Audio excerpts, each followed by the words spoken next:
Well, hello everyone, and welcome to another edition of Ignition Community Live.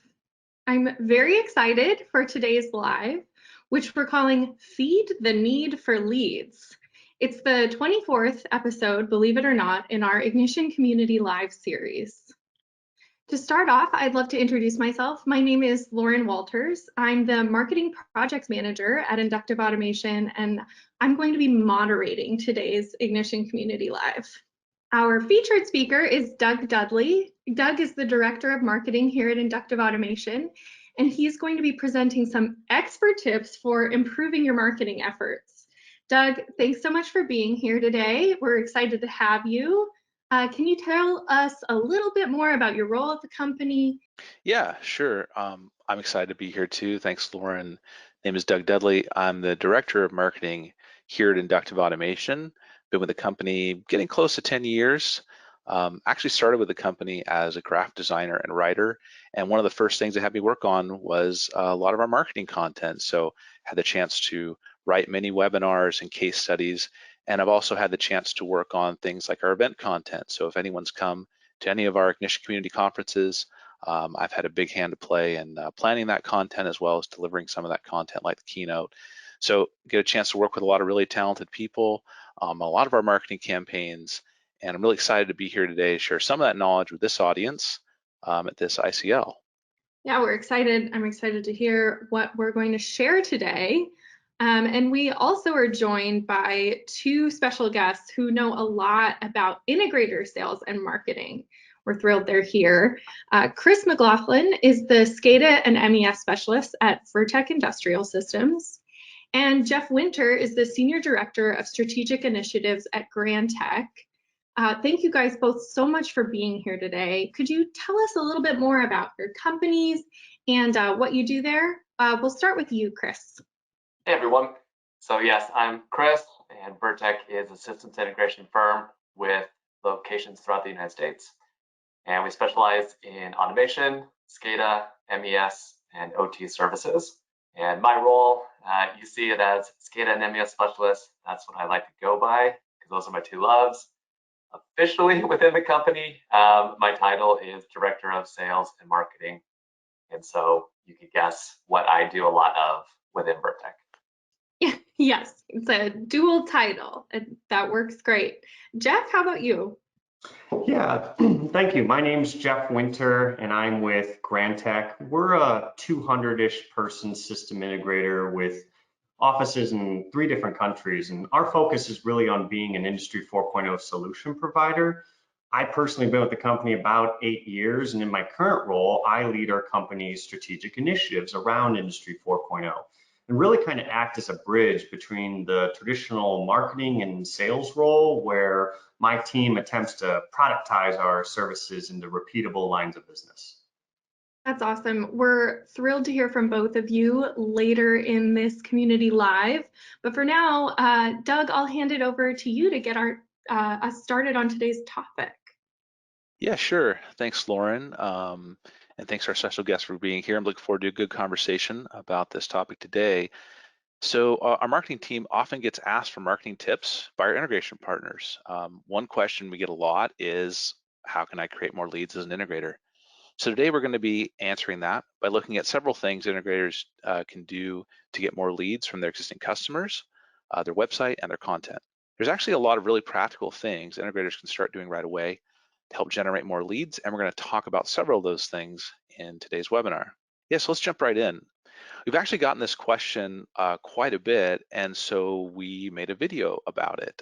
This video is actually part of a larger video series that we call The Pitch, and The Pitch is a series of sales and marketing training videos specifically aimed at our integration partners and distributors to help them learn how to sell and market Ignition more effectively. So to get things started, we're going to watch that video, and we're going to come back afterwards, have a really good Q&A on the topic.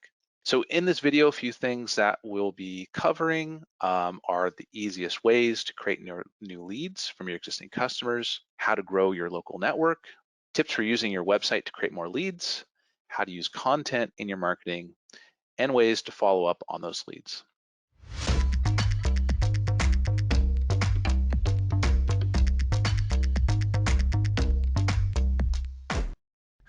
Welcome back to our sales and marketing training videos. I'm Lauren. And I'm Shay. Today is all about one of the most crucial parts of any marketing effort, creating leads. We'll talk about how to get more sales leads by working with your existing customer base, growing your local network, leveraging your website, and expanding awareness with great content. We're back talking with Doug Dudley, our Director of Marketing. Thanks for being here again, Doug. Yeah, no problem. Excited to be here. So today's topic is about creating leads. Yeah. And building kind of your lead base. And normally when we think about creating leads, we think about new people, right? Mm-hmm. Making new connections. Right. But you actually argue the best way to find leads is to start with your existing customers. Yeah, and the biggest reason for that is there is no easier sale than the person who's already been sold. Your existing customers already like your product. They already trust your company. Your marketing has already worked on them, right? So they're going to be much more likely to give you an additional sale. Maybe it's, growing their use of Ignition inside their facility from one machine to another, or from one plant to another. Maybe they're sending up the chain trying to make it an enterprise-wide architecture. Or maybe they have friends or colleagues in other companies that would also be interested in Ignition. If you can win the trust of that customer, instead of focusing on just making one more Ignition sale, actually try to win the trust of that customer and build a relationship there, you could potentially have a whole flood of new leads from inside that company or beyond from that relationship with that customer. So that's a way of looking at your existing customer base to find new potential leads for yourself. So we had a tip on that, on maintaining these existing customers and being able to grow business based off of that lead that you've already nurtured and been able to make a sale to, which is to make sure that you are performing magic tricks a little bit. Yeah? Oh. Yeah. So this is actually something that Steve Heckman was talking to me about. And he said that one of the best ways, especially with Ignition, one of the best ways that you can go in and make another sale is to go in to an existing customer who's had a problem, they've been hitting their head up against the wall because there's something they can't solve. And if you can go in there with Ignition and work a miracle for them, be an Ignition magician was the term he coined, you will just blow them away and win them over because you'll solve this problem that just seemed unsolvable, and you'll do it with very little effort. If you're able to do that, and Ignition gives you the tools to be able to turn those ideas into reality so quickly, if you can turn a proof of concept into a solution on your customer site when they think you're just coming out there to do an evaluation, you can totally blow them away. You can be that Ignition magician, and they're going to want you to come back and do more and more magic tricks for them, right, to solve more and more of their problems. So that's another example of what we kind of talked about before about doing more for the customer, kind of going above and beyond. And that can really help solidify that relationship so that they're going to give you more and more and more leads to help you have more and more sales of Ignition. Yeah. I know another thing you've mentioned before that Steve and Wendy have talked about is looking for jobs while you're on the job. Can you say a little more about that? Yeah, Steve told me that, as an integrator, the best marketers he had were his technicians that would go on the job site because they're there, they're building relationships, and they also have an opportunity to see opportunities on the plant floor. So if you go there with just the intention of solving that one problem, you might solve that problem. But if you're so laser focused on that, you're very well going to miss a lot of other opportunities for problem solving that your customers have. They might not even know that they're opportunities. You might have ideas from things you've done on another customer site. If you see those opportunities and just kind of share them with your customers, it's another example of doing more for them, being like, hey, I just saw this thing over here. I know I could use Ignition to solve this for you really quick. Maybe we can take a look at it. It's just another example of doing more for your customers, being that Ignition magician, and finding opportunities, because if you're able to find them on the job, you're getting paid and you're finding more opportunities to get paid down the road. It's another example of being able to create those leads from existing customers. So those are just all some different techniques that can really help turn your existing customer base into even more and more and more work for you. So another piece of creating leads is figuring out where you want to look for those leads. Where do you want your future customers to be? And oftentimes we tend to want to look big because if we're looking at a big area, right, that's going to equate to lots of customers is kind of the mindset. Can you speak to maybe why that's not always the case and what the better way to go about that is? In so many things, it's better to focus in on what you're really, really good at, and really be, amazing at that to do a good job. So in this case, instead of focusing on a big geographical area, especially when you're smaller, it's better to focus on a smaller geographical area. And it's usually better to focus on your local area. There's a couple reasons for this. It helps you have focus so you can really do a good job of what you're doing. But also it helps you build a good local network. And as we've talked about before, word of mouth is a very powerful way to spread your brand. It's also a very powerful way to find new leads. If you do a really good job for someone in your area and they're just amazed with the work you do, they're going to talk to other people about it. Very likely the people are going to talk to are other people at work, other people that are local. They're going to have local connections too. That word of mouth is going to spread much quicker in a local area. And then the people they will spread them out, they will talk to will likely also be in the local area or close by. So the word of mouth can spread faster and you'll be able to kind of build up a good reputation in that area. Once you have that good reputation, then it's easier to expand to a larger and larger and larger area. But it's great to start with a good local network as kind of your base of operations and really just kind of own that territory before you expand out too much farther. So it sounds like building this local network is a really crucial part of creating leads. Yeah. How do you even go about doing that? What's a good first step? Start by looking for places, and a lot of these places aren't really marked. They don't have big signs out front. They might have no sign at all. So you got to kind of be a little bit watchful when you're going around, just trying to find big industrial parks. Maybe look for where a bunch of power lines are going into a place because they're drawing a lot of power. Maybe get on the internet and try to find some places too. But you want to go out and visit those locations once you find them. You're mainly just looking to go out there and make some kind of connection, even if that connection is just with the person up front. You just want to put a name and a face to your business, to the people there, to let them know, hey, I'm local, I'm around, here's what I do. Bring some kind of business card or maybe even a brochure of your services. Don't just lead with that. Don't just shove it in their face, but just have that as after you've had the conversation, after you made the introduction, you can just give it to them. Hey, if you're looking to contact me, here's some more about business, let me know. We'd love to work with you, that kind of thing. So don't sell hard. Just try to meet them, introduce yourself, and then leave something behind so that they do want to contact you, they have a way of contacting you again. So approaching customers face-to-face and having brochures and that sort of presence is super powerful and really helpful. But we're in the age of the internet. Yeah, and so right. having a website, whether folks believe it or not, is really crucial for when you can't have those face-to-face interactions and when someone's just looking you up and that sort of thing. But what are some things that folks miss when they go to address that, when they go to create a website that makes them kind of feel like, maybe I don't need to do this? So one kind of mistake that people make is thinking they don't need a website. And this is especially true of smaller companies that are more locally based, that get almost all their leads from their local network. And there's a tendency sometimes in those cases to think, well, I don't need a website because I don't do any business from my website.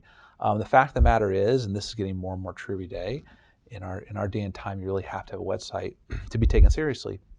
A website is really your storefront, and it's really a representation of what your company is. So even if you're not bringing in a ton of business from your website, even if it's not a huge lead generator for you, it's still important to have a presence there.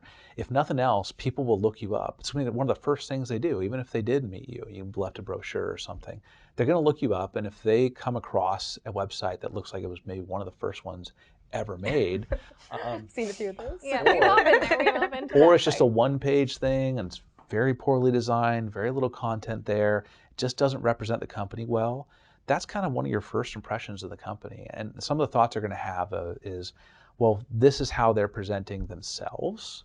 How are they going to present me if I do decide to be their customer? So you really just have to have a nicely designed, good website with good content just to be taken seriously, especially for larger customers. The larger the customer, the more they're going to look at that as well. So that's one thing definitely you need to have. Yeah. I do know Vertec has something to say about building great websites, so I think we'll actually roll that clip right now. Your website is the number one place that people are going to come to research you. It is where you have your content. It is the place where you could put your case studies, your white papers, anything that is culture related to your company.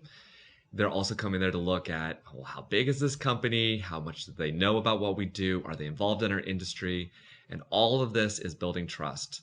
And then the more that you can back that up in the way that you talk, in the materials that you give out related to that, in your social media presence, it's all building that story. And then the more that you can throw in webinars or different videos or other even events, all that you're doing is you're building trust with a customer that's looking of, can you do their project? Can you do it on time? And can you do it correctly? Okay, so Doug, let's say I've built my beautiful state-of-the-art, stunning website. It's got all of the fancy bells and whistles, just like Vertex, but I'm not getting any leads. Yeah. That happens to a lot of people. That's not just an industry No. problem. What could you say are some ways to fix that, or why does that happen? So a few things to keep in mind to help turn that website into something that can convert leads for you. You really just need to tell people what to do next.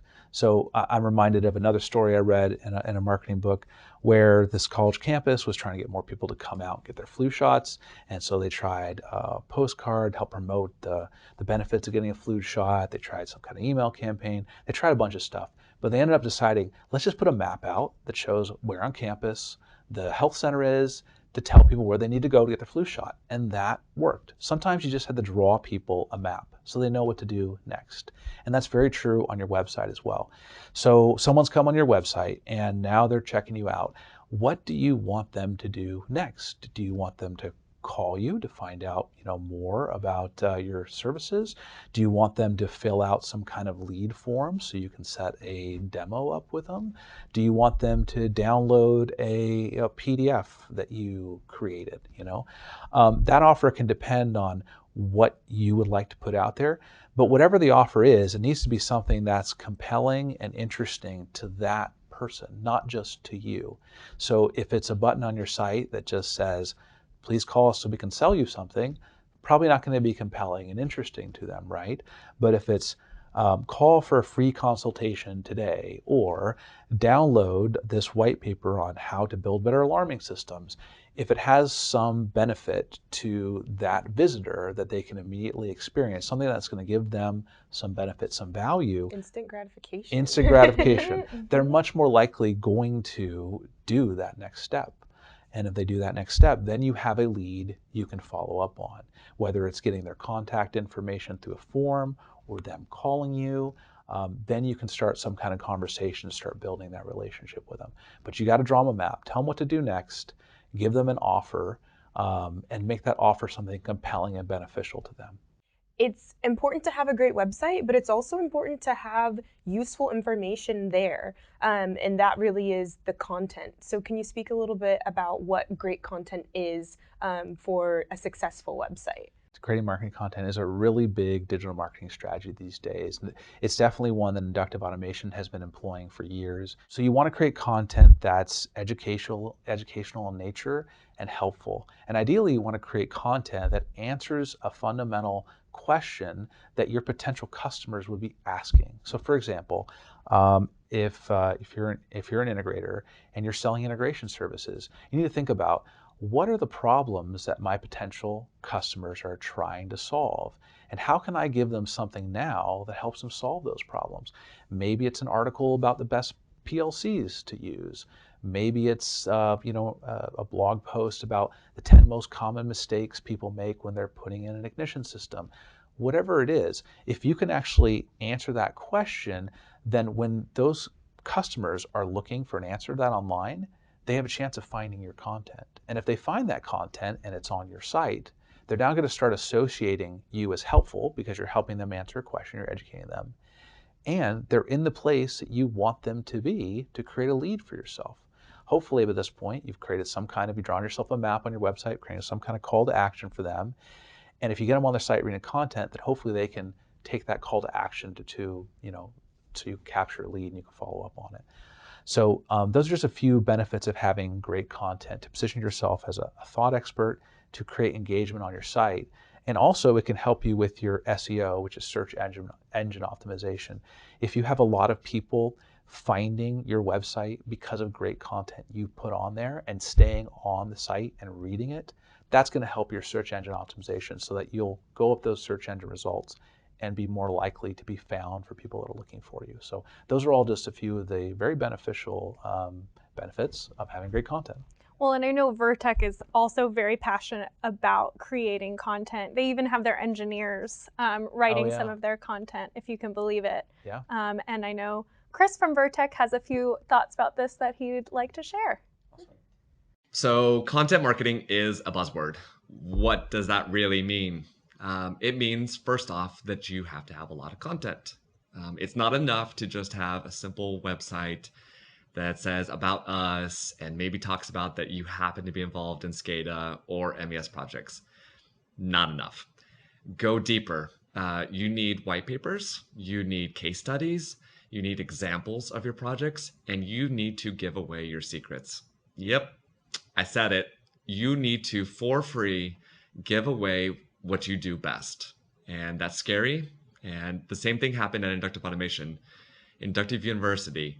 Why would you give away thousands and thousands of hours of videos that they've made? Because it makes you sound more knowledgeable. And once you get it out there, people are going to continue to coming back to you. Same thing is true of us as integrators. We give away everything of how we do MES projects, what our screens look like, what was the solution, what was the architecture. We have videos that we put up, we put on webinars, and any integrator could come to these too. And we're just not afraid of that because what goes around comes around. If you put the content out there, people are going to see that you are knowledgeable in the space, and it's going to help you. So we've talked about a lot of different strategies you can employ to start building out your leads, creating new leads. That's really not the end of the story though, right? It's just the beginning. So what's the next thing? What do we do after we've collected these maybe names, email addresses, contacts? You got to follow up on that lead. If you do all that effort and then nothing comes from it, they're just going to sit there and nothing's going to happen, right? You want to follow up in a timely manner, because otherwise they're going to forget. If you call them up 2 weeks after they said they wanted, downloaded that PDF, you say, hey, remember that PDF you downloaded to? They have no idea who you are, right? So you got to follow up in a timely manner, and you also have to follow up in a relevant manner. So look at what action they took to create a lead. Maybe they were trying to download something. Maybe they were asking to do a demo or get a consultation from you, and then follow up with a relevant response to that query so that they can feel like, hey, I wanted something and now I'm being contacted with that thing. This sounds like something that I can be helped with. So. Yeah, and we actually got to talk to another one of our premier integrators, Grantech, about this, and they had some great tips for follow-up. So let's actually see what they had to say. Grantech captures leads through a number of avenues. Partner portals are a great example. Also people inquiring via phone or through our website, connecting with us on social media. But a big key for us is the timely transfer of that lead, quickly vetting that and getting it in front of the most appropriate group at Grantech. We're a very large, diverse organization with offices throughout North America, even offices in India. So it's really important that we get that new prospect, that new opportunity in front of the right group as soon as possible. So we have an internal process that tackles that, and that's something we want to impress upon our future client, that it is timely, that we are looking to assist them. Hopefully they see that with our marketing content, but when they first engage with us, ideally we're connecting with them as soon as possible. By making sure that that first contact point with Grantech is intended to be with someone who is the best fit, either from a geography or from a technical background or from a knowledge of the industry, that allows for us to make sure that the first contact with a client is a positive one. And even if Grantech's not the right person or the right company to be doing this work or to help solve these problems for the end client, we want to make sure that experience is positive and that we help them in any way that we're capable of doing to find someone who could actually help them with that issue if it's not us. So we've spent a lot of time talking about the customer journey and understanding our customers as part of this marketing series. So how do we kind of follow through? What's the little pièce de résistance at the end of your Right. follow-up of your lead? You want to follow up with your leads in a way that's relevant and in a way that's going to be appropriate for what level that customer is on their customer journey, okay? So if they just became aware of you, you're probably not going to want to go in with that, hey, why don't you buy something from me?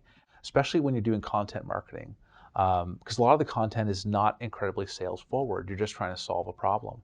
So if you follow up on someone downloading a white paper about how to solve a problem, maybe they just want a little bit more information about that subject. Hey, do you want a demo on how you can build that alarm system better? Or maybe they're just looking for more content. I can put you in the direction of more content. And a lot of times, the way you follow up with them can help too. So maybe it's more appropriate to follow up with by email than by phone call. Now, if they have gone all the way and they're now considering you and they're trying to make a decision between you and a competitor, then you can be much more straightforward with your call to action. But they've gone down that customer journey a little bit farther. So you just have to be mindful of where they're at so you don't scare them away, because you spent all this time and energy to get them where they're at. The last thing you want to do is scare them away, and then who knows when they'll be back. Thank you, Doug. It's been great working with you on this series so far, and I'm sure if we have some other questions, hopefully we'll be able to call you back. Yeah, absolutely. I've had a great time talking to you and talking about marketing, and look forward to the next time we talk. So. Definitely. Awesome. Thank you. See you next time. Okay.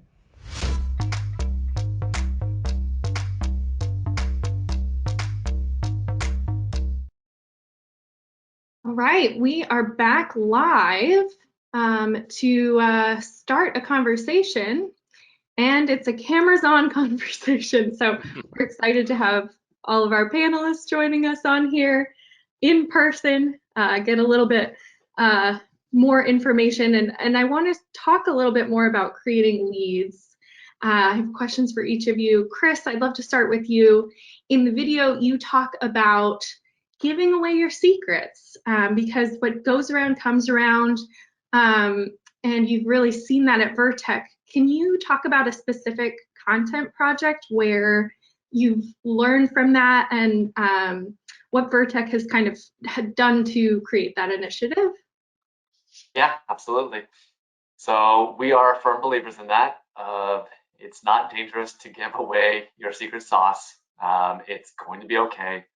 So one example, at the 2018 ICC conference, we wrapped up all of our marketing pieces and all of our how we do MES projects into one talk. And so it was a presentation that went through the life cycle of an MES project, how we run it, the spreadsheets that we use, the forms that we use, our UX design, our actual screens, everything that we do within a project. And we told everybody, and that was end users and integrators alike. They're all in the room. And then we said, we're not even going to show you. We will give you all of these forms, and we will give you all of these spreadsheets that you too could use it however you please. And so we posted that up on our website, gave a special URL, and had tons of downloads from both integrators and end users, which turn into leads, which turn into people that are interested in your services. Because it doesn't just end at how do you do an MES project, it's will you do an MES project for us? Awesome. You did get a shout out in the questions bar from JC Harrison, who's friend of IA. Agree with Chris, give it away. That's awesome. That's my brother.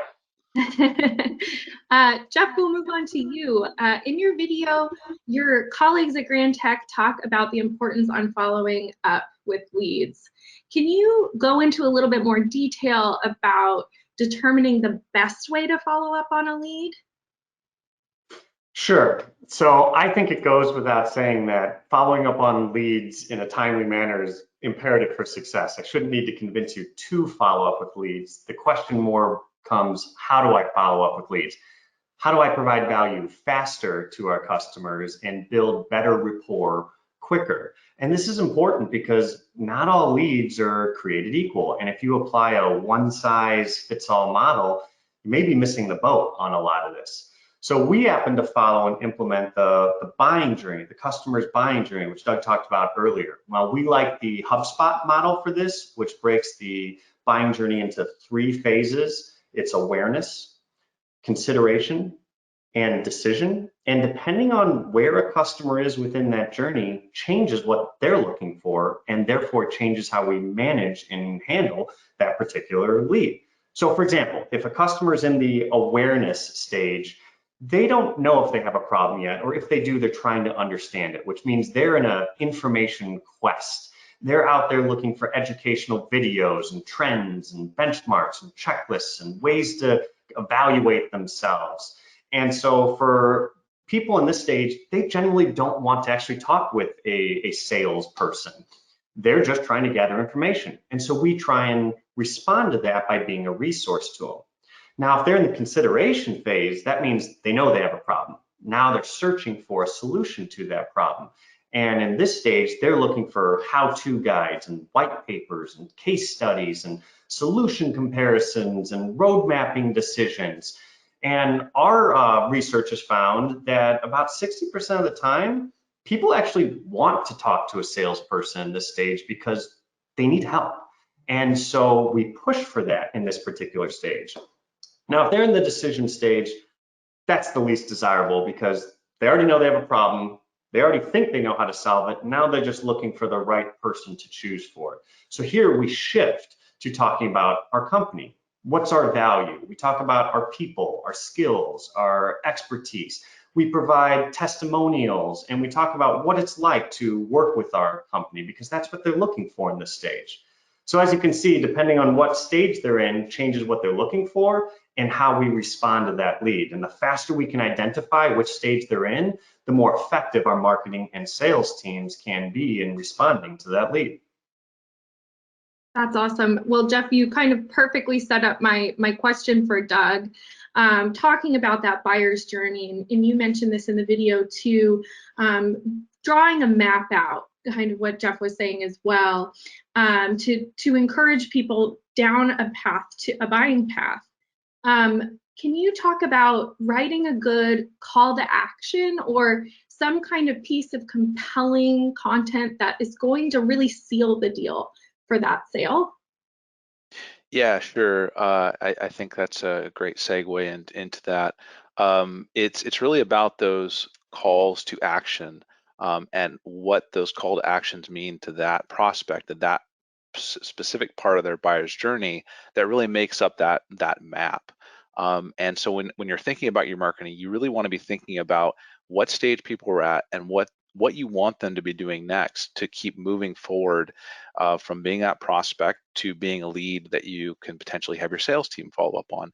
So I actually had a few tips that I wanted to share with the group here about how to write a really good call to action, because call to actions are really important to help draw that map for your prospects. So one of those, the CTAs are super important, because they do help give that next step. And before I go into the tips, I just want to give a little bit of an example to kind of show people what this map is I'm talking about. So let's say somebody's interested, comes to one of our webinars.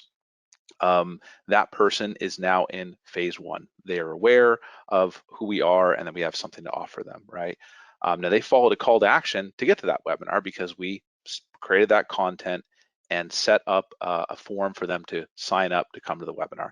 Everyone that's here at this webinar today took that call to action to join the webinar, right? So very, very relevant example. So let's say in that webinar, we then have a call to action at some point in the webinar to come to our website to learn more. If that person then takes upon that call to action to do that, they are then part of phase two, consideration. They're now considering what we have to offer and looking to see if it matches up with their needs. So let's say the person comes to our website, now they're there, and on the website they encounter a call to action to do a product demo of Ignition with one member of our sales team. And they fill out the form and then they set up a demo. They have now taken that call to action and they're entered into that third phase for decision, where they're deciding between our product, competitor's product, and their own needs to see if we have a fit there. So as you can see, there was a call to action at every step along the way to move that person into a deeper level of commitment further down that buying cycle to get them to be someone who the sales team can actually follow up on. That's how CTAs can form this map that I'm talking about. So to those tips for writing good CTA. Tip number one, you want to reduce risk. So part of a good CTA is to make your audience feel comfortable enough to take action, which can be accomplished by including statements that reduce their risk. Saying things like free download, get a 5-minute demo are some examples. You want to give that prospect an expectation of what they're committing to and the level of that commitment. Another way to reduce risk in your CTA is to include what we call social proof. And social proof is just proof that people like them, like your audience, have used your product or service and have had success with it, that it can be one that's trusted. So examples of social proof would be like customer testimonials, a positive review, or even logos from companies that have used your product. So let me show you just an example here from our own website. This is just a screenshot of the bottom of one of our product pages. If you go on our website, you'll see this. We have a call to action on those product pages to download Ignition. And what you can see here is we're starting to use some of that language to reduce risk. So we talk about install in 3 minutes. So we're giving them a very clear idea. It only takes a little bit of time, right? That we're making the commitment clear. And then we're pairing that with some logos from companies that have used Ignition. So that's that social proof element, right? These companies have used Ignition, trust Ignition. So those are a couple of ways that we're reducing risk with that call to action, and all that's to help people feel comfortable with taking that action. This is something they can do and get some value out of and trust. So another tip for a good call to action is to make your action clear. It's vital to be clear with your CTA what you want your prospect to do next. A good CTA makes it clear to your prospect what action they should take and what the results of the action should be. An example of how to do this, a couple examples is click here to learn more. In this example, click here is the action and learn more is the result, right? Very simple, but they know exactly what they need to do and they have an idea what they're going to get from that action. So a third tip is create urgency. When possible, it's best to encourage a response at a given time frame. Doing this can counteract the sense of complacency that can be the enemy of taking action, right? So you want people to take action. So a couple examples of how to create some urgencies with your call to action, like download today, click now to get your free white paper, right? You're just trying to give them some subtle hints that this is an action they should take now. So one caution here is you don't want to put too much urgency on a call to action for someone who's too early in the buying process, because it could scare them away, right? So just use that with caution, but it does help people feel like they should take action more immediately. And then my fourth tip is make the action relevant. This is probably the most important tip, and this is directly correlating to what Jeff was talking about in his answer earlier, where it really is all about understanding where your prospect is in the buying purchase, right? So you could have the best, most amazing call to action in the world, but if you're asking your audience to take an action that's not relevant to them and to their needs, they probably won't do it, right? So you could write a, let's say your audience is people that really program PLCs and that's the main thing they're interested in with your product. You could write a white paper all about dog walking, and they're probably not going to download it, right? Unless they really love dogs or they just had a really bad dog walk that day and figure, you know what, I need to get some tips. But if you write a white paper about, 3 common mistakes for when you're downloading a PLC or 10 tips from a pro, they're probably much more likely to download that piece of content than the dog walking piece, right? So it's important that your call to action be relevant to your target audience's needs. So if you tried all these tips and you can't seem to find those magic words to get your prospects to take action, you might be asking them the wrong thing. Look again at what's relevant to your audience and how you can help them solve their problems, and that's going to give you a better call to action by having them take an action that's actually relevant to them. So anyway, those are 4 tips. Hopefully those are useful to help create that map and use call to actions to get your prospects to take action. Thanks, Doug. That's a great tutorial. So I hope other integrators and some of our guests will be able to use that in their marketing efforts soon. We're going to kind of open the floor for questions. I have a few seed questions. And then for those of us who are in the audience, feel free to add your questions in the question section of GoToWebinar. I'm seeing a few great ones coming in. I'll start with our seed questions though. For an integrator who's just getting started in marketing, what's the best thing they can do to kind of kick their efforts off? Chris, I want to start with you and then we'll go to Jeff. Yes. So there's no silver bullet quick win. I'm sorry to tell you this, but the absolute best thing that you could do in the beginning is you have to build credibility in your brand. And so this is exactly what Doug was talking about in the video of your digital presence is very important. And so the more content that you can put there, the more that you can show that you are knowledgeable and that you can be able to do their project and give them reasons for why you are a great fit, that is going to build credibility. Everybody is going to be researching you on your website.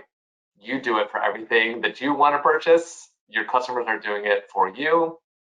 And so building that credibility helps build your brand. And as a side benefit, it also helps with your recruiting that you're going to do for people working at your company.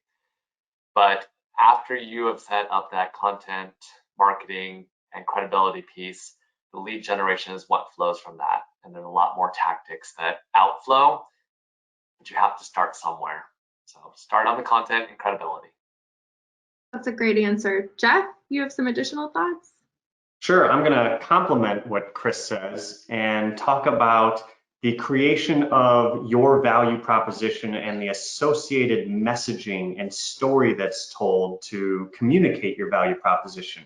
Because you really need to be able to answer two questions. One is around the value of why the customer should be doing this particular thing that you want them to be doing. And then you need to be able to answer, why me? Why us? What makes our company special or different than everyone else out there in this? And you need to know that answer so that you can communicate it. And that may seem like a simple question, but trust me, it's a little harder than you think to come up with. That's excellent.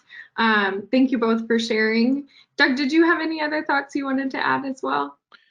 No, I think these guys covered it great. So Agreed. That's awesome.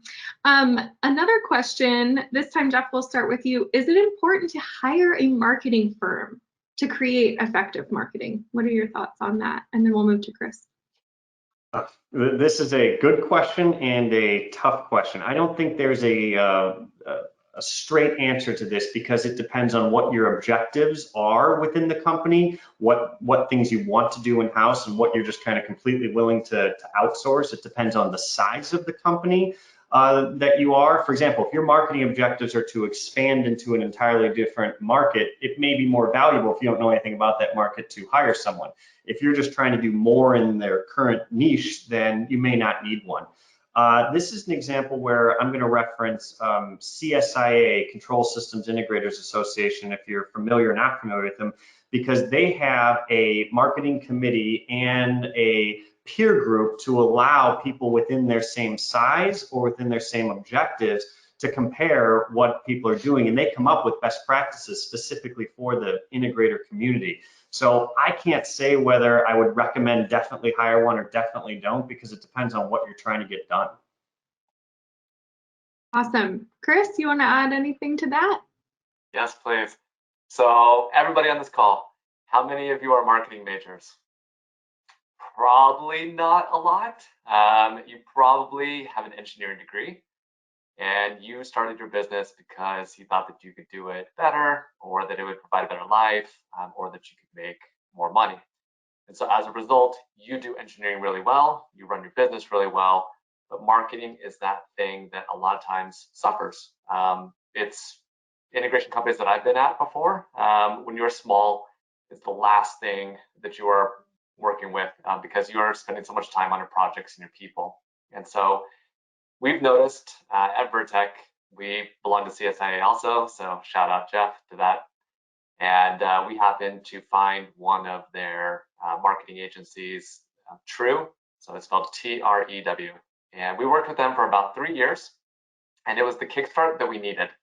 So I'm gonna just say this, that everyone on this call is capable of writing content, doing everything that you need for your website, doing campaigns, doing webinars, making it all happen. You can do it. Sometimes you just need a little kickstart. And so that's what we noticed, that having an agency, at least for a portion of time, is going to help you get your website straight, get your content started, get your strategies down, get your call to actions right, and they are experts in an area that most of us were not experts in. And so use that and then continue. You can do it on yourself after a while. Thanks, Chris. I will say, even some of us who work in marketing, we're not marketing majors. Guilty. Doug, is there anything you'd like to add to that before I move on to some questions from the audience? No, I mean, these guys covered it great. Again, I would just say, you kind of just said it, Lauren. I mean, a lot of the team we have over Inductive Automation Marketing didn't start as marketing majors. A lot of it has been learned. And so I think there's a lot of resources out there to pick it up and create some really good content. And I think for me, one of the most important things is just understanding your audience. I think if you have that understanding, it can give you a lot of the tools you need to connect with them. I think bringing agencies in, particularly when you are creating new campaigns or you just trying to get something up and running, you want to look at your website, you want to get an idea of how do we set up a content creation campaign. That can be really helpful, but a lot of the knowledge that people need is real about their audience is already there. It's just getting some expert help to how to bring that out to be successful can be really helpful. So excellent. Well, thank you guys. I'm gonna have this question, we've gotten a few versions of this question. So this one's from Derek Cook. When sharing content, how do you handle confidentiality agreements with clients and projects you've done at their sites? I'll just kick that out, and whoever would like to kind of take that first. We got several questions with this kind of theme of how do you handle NDAs, confidentiality, all of that stuff. I know that's a big deal in our industry. Yeah, I can answer that a little bit for us. So we do a lot of case studies, and we work closely with those customers to make sure that they are comfortable with us telling their story and sharing it publicly. I know we have them sign some forms to say, hey, it's okay to be sharing it in this capacity. We work closely with them to make sure that the information they're sharing is only what they're comfortable with, and we always give them the sign off to be able to do that. So that's how we've handled it with case studies. And in a lot of our webinar, we do the same thing with webinars in terms of we have customers, they have to be comfortable with sharing what they're going to share. And we just record that. So that's how we've handled it. I mean, when you get into NDAs, you are going to run into having some customers who just don't want to share that story.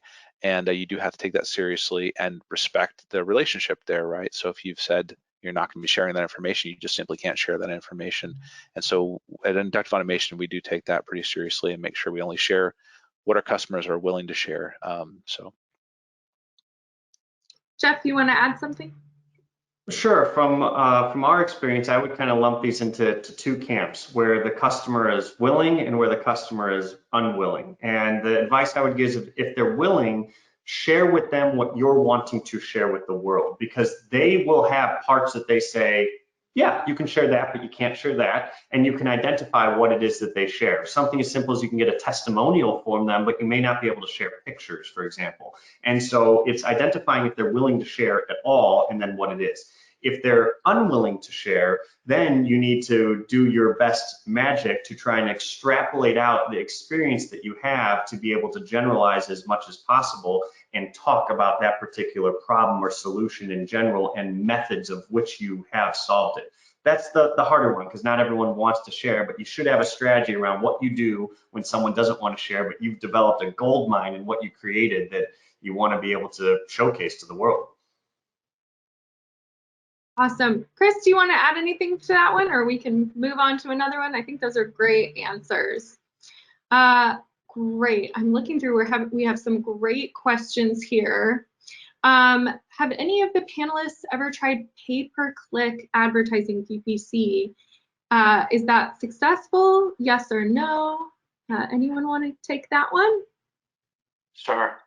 Everybody's experience will be different. I can say that we have tried it and it didn't do what we wanted to do. And I've spoken to a number of people at CSIA, and they've had similar experiences. We tried it on social media platforms, so LinkedIn and others. We've tried it on Google. And the amount of money that was outlaid versus the results that came back, we could get people that it just wasn't getting the right quality of lead. And so some could argue that if you had tweaked it enough over time, that maybe you could have gotten the right messaging, or you could have promoted it in a different way with different keywords. But at least with the amount that we put out and the results that came back, I can comfortably say that it is not the most effective thing that we have been able to do. Yeah, it sounds like content marketing and all of that has been more successful for you. Jeff, did you want to add something? I would say we've had an interesting experience, and I can mimic what Chris is talking about, where we've done pay-per-click, both Google, social media. I would say they've been successful at generating interest, but they haven't been successful in generating the leads that we want. And so what it's forced our company to do is make sure that we truly understand who our ideal customer actually is and the particular people we're trying to reach within it. So I would argue that the overall experience was a success because it made us really challenge, who do we actually want as our customers? Because you always say, well, everyone, and then when you dive into it, you're like, well, not everyone. I only really want these particular people. So I would say that that exercise is useful to help force you to figure out who you're actually looking for. That's a great perspective on it. Doug, do you want to add anything? Yeah. Yeah, we've had some success with pay-per-click. We do mostly Google Ads. We've done some with social too. I think the offer and how you're using it obviously affects it too. Since Inductive Automation is a software company, we do get a lot of our leads coming from people that can come and download the product, and so we found that offer actually works pretty well on the pay-per-click campaigns that we produced, because then we can kind of target a slightly different audience, but then compel them into the same offer of downloading the product and giving it a try. So I think it depends on the offer and how you're using it. We found some success. I will say we didn't have a lot of success initially, but over the last few years we've been kind of honing it in, and it's become a pretty good source of leads for us at this point. So it all depends on how you use it and working with it. But we've had some success with it, at least in the last couple of years. Sounds like there's a lot of room to experiment all around. Here is a question, another one from Derek Cook. How fresh should a website be? I think that means like how often should we be refreshing or adding content to our websites? Daily, weekly, yearly? Does anyone want to take that? I mean, I guess it depends on how much traffic you want, and if you're using your content for things like building SEO, and if you're trying to capture certain keywords. I would say websites need to be kept relatively fresh, because everyone's gone to a few stale websites, right? And the immediate reaction is like, wow, this is really feels like a dead site, right? So this is actually one of the benefits that of content that has been highlighted a couple times here. If you do get a content program started, and part of that program is figuring out a easy way to post that content to your website, that is a way you can build into your process a way to keep that content fresh. So one way we do that is with our blog. We use a blog for outgoing communications to our audience and to our customers, and I think we post 3 or 4 times a month. Sometimes we talk about our product, we have tips on there, we have guest bloggers, and it's a way of keeping things fresh. We also put things like this webinar and other webinars we've done on our website. So I'm just using that example as a way to keep it fresh. That's how we refresh our website the most. I don't really have a great rule of thumb, but I would say you want to keep it somewhat regular, especially if you have people coming back to it. If they keep feeling there's useful things for them to come back to your website, you're going to draw them back in and more and engage them more, and that should help move them along that buyer's journey to become a lead you can follow up on. So if they see everything in one go and there's no reason to come back, they probably won't. Awesome. Jeff or Chris, would you want to add anything to that? Sure. I would say that if anyone has the answer to that, you're going to make a lot of money, because we're all guessing when it comes to that. The general rule of thumb I've heard is that Many years ago, you refresh your website every 5 years, and then it went to every 3 years. Now people are saying almost every 1 year. Now, when we say website, that means the experience of engagement and the feeling that they get when they go to the website and what your purpose is. I would argue that would be different than the amount of times you refresh for content, how often you're loading and posting stuff on there, which that I think we would all safely agree as much as you can. The more you do it, the more engagement you're going to get. If you could do it every day, that would be fantastic. But that's going to be realistic to what matches your company. So you almost need to think about what part you're talking about, just how often you're reposting content, or actually completely redesigning how customers engage with your company. Awesome. Chris, anything to add there? Yeah, just dovetailing off of what Doug said. So in terms of the content strategy, there is a point where you can create one thing and then propagate it out in multiple ways. So typically starting at the highest level of a white paper. So come up with a topic that is relevant to the industry, relevant to your services. And then from that white paper, you should be able to generate at least 3 to 4 blog posts.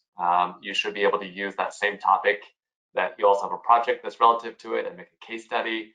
You should be able to get 4 to 5 social media posts out of it. And all of that comes with email blasts. And it might even end up in a newsletter or as gated content as a call to action. And so you made one thing, and then it made it really easy for you to make many more. And that helps with the frequency of the updates to the content on your site. Excellent. Well, thank you guys all so much for joining. We're almost out of time here. I was curious if any of you have any kind of final thoughts or tips on leads, marketing in general, or any final thoughts for us. Anyone care to start? I just appreciate people coming and wanting to learn more. I would say there's a lot of things you can do. Hopefully people picked a few tips up with this, and just try it out for yourself and get started. I think there's a lot of things people can do to connect their audience. So absolutely, start anywhere, I guess. We just want to say that we're happy to be a part of the community and want to help out however we can. Awesome. I'd like to say thank you as well. I actually learned things by being a part of this, and I hope everyone else did as well. I mean, COVID has forced everyone to kind of become digital media companies, so paying attention to marketing gained in its importance. So I'm excited that everyone's paying attention to this. Absolutely, we are as well. Well, thank you, all three of you, for being here today, Jeff, Chris, and Doug. You've brought a lot of value to this conversation. For those of you who didn't get questions answered, we'll be sure to follow up. One question I did see quite a bit of, which we have a whole slide for, is questions around where are these videos for the pitch, if you haven't found them before. The pitch video series is great. There's over, I think it's like 21 videos that Doug, myself, and others on the marketing team helped create around sales, marketing, leads, all of that kind of stuff. And it's available in the integrator account section of our website. Now, if you're not an integrator or a member of our integrator program, it's free to join. You just check it out at the link below, Inductive Automation /integrator/join. We'd love to see you there. And there's other perks as well. So we hope you guys will check those out and continue to learn and grow with us as part of the program. I think with that, we will close it out. Thank you again to our community for joining us. Thank you again to our panelists, and we'll look forward to seeing you guys next time on the next Ignition Community Live. all right. Bye, everybody. Thanks. Bye. Thanks.